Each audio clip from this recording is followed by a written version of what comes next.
talk a little bit about that e-bike. Yesterday I drove it from Potter all the way out to Hopewell, and I got several people reaching out wanting to know about these bikes.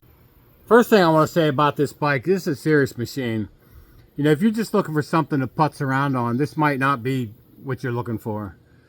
This thing serves several purposes, but one of the biggest things I do want to warn you about is research the reputation. A lot of these companies are Chinese. They're putting stuff on the market, and if you end up running into a problem and need spare parts or something, you're going to be SOL. And there's about 1,000 dealers on these Velotrics throughout the country.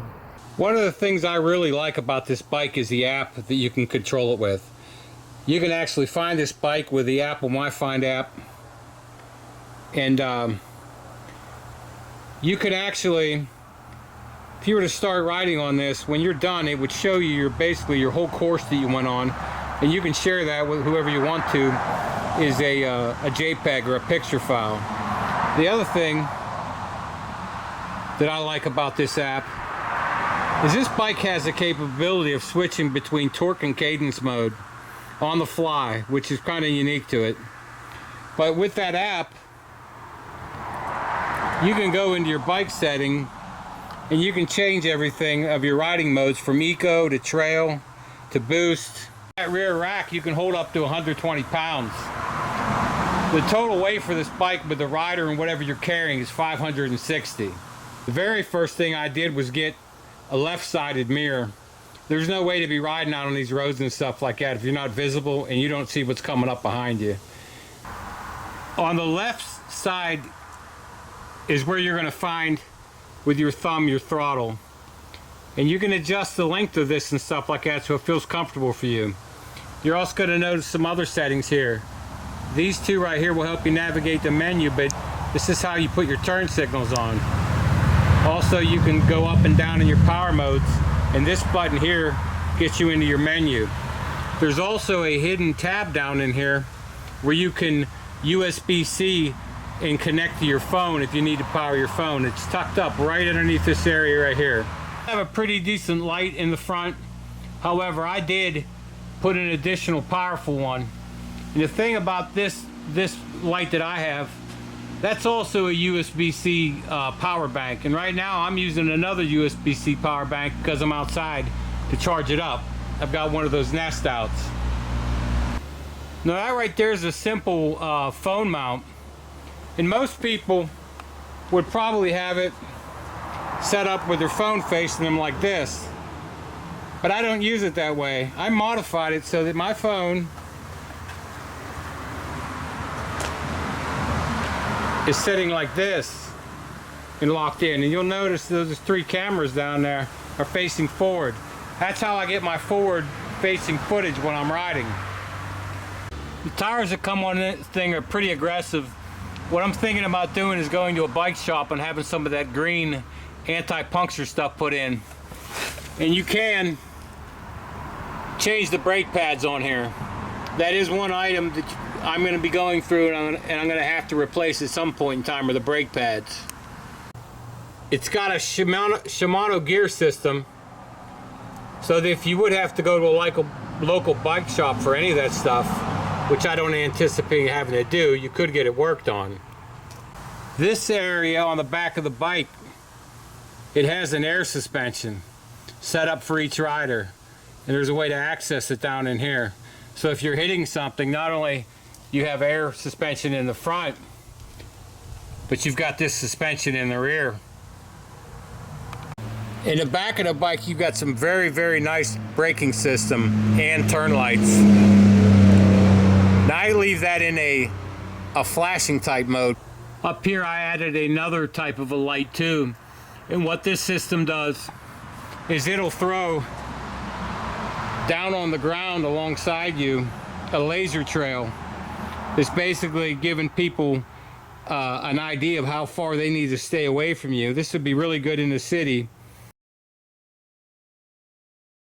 So that is what the batteries look like. And these things aren't cheap. I'm going to be honest with you. They're anywhere between $400 and $500 something. But you get what you pay for. These are UL certified. meaning these aren't going to start a fire. And supposedly, if you're doing the right thing, one of these will get you 75 miles. But what I can tell you is if you're doing hills, at least where I'm at, and you got to have some assistance, which I do, you're going to go through this battery power. I'm sure there'll come a time where I won't need as much assistance, but I'm going to be pushing this thing to see how far I can get it. And I got 2 batteries, and one of them goes in that waterproof case. What that's meant is be a waterproof compartment to put this battery in. You can take it out from the back if you need to. Actually, USB-C rechargeable. You can't see it, but those lines right inside there are like LED strips, and you can put it in a different type of lighting mode, either constant or pulsating. I want to tell you something. When the deer saw me wearing this the first day and I was so quiet rolling in, those things were staring at me like, what the heck is this? I also did replace the pedals that came on with them. They're standard thread. I got these Rock Brothers off Amazon. I liked the little cleat type thing that they gave to me, because I found out with wearing tennis shoes and stuff like that, my feet were sliding off those pedals too many times, and I just didn't like the feeling it was giving me. I really had questioned getting the step model versus the one with the standard bar. I don't know if my manhood was challenged or what, but I was questioning what I was going to do to throw my leg up over the back of this thing. And to be honest with you, I'm glad I went with a step through, because having that mounted in the back, I could actually see it happening to where I was down getting back on this bike somewhere and then busting my ass with it. It could easily happen.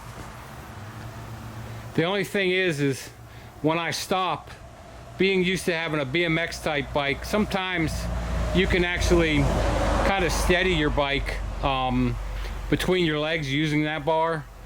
But you know, now I just, if I stop, I'll just get off, and it has one heck of a sturdy kickstand on it. Lifting this up in the back of my truck, you know, this thing is it's close to 90 pounds. But one of the things you can do is take the battery out. And the other day when I lifted this up in the truck, I had that battery in it, and I had a battery on that back rack. And you got to take into consideration of the water weight that you're probably carrying with you too. So you can take that stuff off first, then put it up. But I am looking into getting a bike rack for this thing. Having that extra light up in here, thrown at a different distance than this front beam, is very beneficial out here at nighttime on these back roads, because there is absolutely no light at all. The other thing that some hunters may like is the fact you can put this in stealth mode. And what that does is it quiets the engine, but also if you go to press your brakes on these, on most e-bikes, there is no get around from that back light coming on, or in that case the front light maybe. But you know, if you're out there using, maybe some of you military guys got nods or whatever, this is cool. And believe it or not, they've been using e-bikes, maybe not this version, over in Ukraine. I first thought about getting these bikes when I saw the Amish people using them, because I thought about the fact that I have a solar generator or inverter generator, and I have solar panels, and this is a neat thing. I use my EcoFlow River 3. I bought an additional battery for it, and it did charge this thing up. So you know what, no gas, and this thing always runs. So anyway, that's enough of my thoughts.